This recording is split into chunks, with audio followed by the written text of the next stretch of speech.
I happen to love cauliflower pretty much any which way, in soup, boiled, steamed. But when you boil or steam it, it gets very soft and it tends to get a little bit cabbagey, which can make it very frightening to non-vegetable lovers, mainly children. And then you're compelled to melt, you know, a pound of cheese on top of it in order to disguise the taste of it. And cauliflower itself is really delicious, and I'm going to show you how to roast it today with a few spices to make it delicious on its own, and really kind of a side dish that maybe even children might like. So I'm just going to take my head of cauliflower today, and I'm going to show you how to cut it up into florets. I'm just cutting the very stem end off right now, just the end that has the green leaves that cover the head, and I'm just going to strip those off. You really can eat the stems of cauliflower, it's just fine. It tastes really delicious, so there's no need to trim off everything, but I'm just getting sort of these tougher leaves off right now. And then I actually like to cut the head in half. This is a particularly tight head. Often if it's a little bit looser, I can just cut the florets off without cutting it in half, but I'm doing it today because, as you can see, it's really right up against the stem. And then you just want to kind of work your knife in and start cutting all the little stems off the big main stem. This floret's sort of large. I want smaller ones, so I'm going to cut it, actually I think I'm going to cut it to quarters. And I'm just going to put it into a large baking dish. And the thing about roasting cauliflower is that there's enough sugar, natural sugar in the cauliflower to get this really nice, dark, roasty, caramelized edge when it's roasted, which gives it a lot more sweetness and a lot more complexity than just simply steaming or boiling it.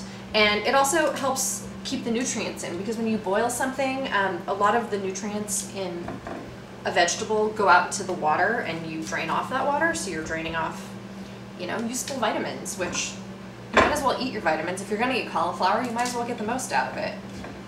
Okay, these are all in fairly uniform pieces. Let me just drop these little chunks of stem in too.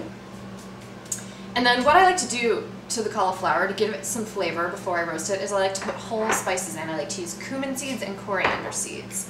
And cumin have a little bit of a citrusy flavor, and they're sort of long and skinny, and they're really pretty delicious. And when they're roasted, they're going to get a lot more toasty and tender than they are when they're just dry right now. So it'll be perfectly fine to eat them whole.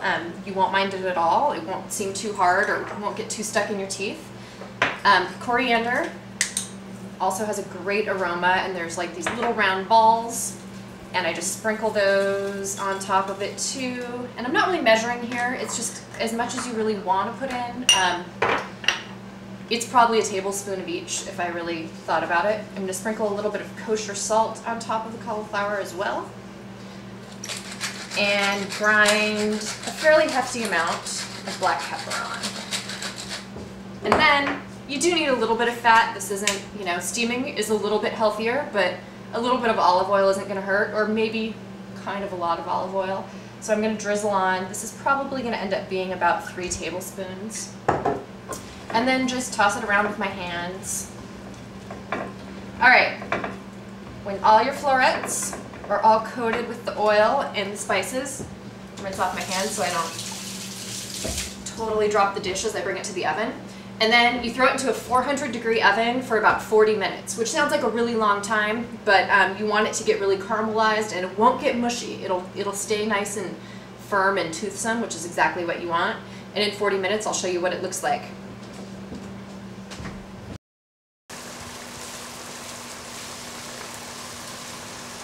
20 minutes through, check on it, maybe turn it over, toss it a little bit so you can get some nice caramelization on all the sides.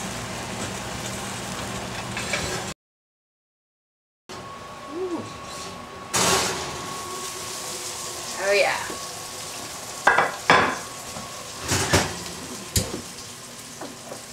Hear that sizzle. And look how roasty and brown and caramelized this is. That brownness, flavor right there. And the cauliflower's tender, You can cut it with a spoon, but it's not mushy. It's not just falling apart and slopping onto the plate like this and slumped under a pile of cheese. This is really flavorful, delicious vegetables. And you can see the whole spices in there. It gives it eye interest, and the spices are nicely toasted and brown, and they're just gonna kind of shatter in your mouth while you eat the cauliflower, so there's a little more texture and flavor, but they're not hard. You don't have to grind it with your teeth. This is a great side dish, and you could build on this. You could make this into a curry as a main dish. You can use it as a side. It would be great with roasted meat. It would be great as, I think you could add a couple more veggies into this and make it a full vegetarian meal with some good grain or rice.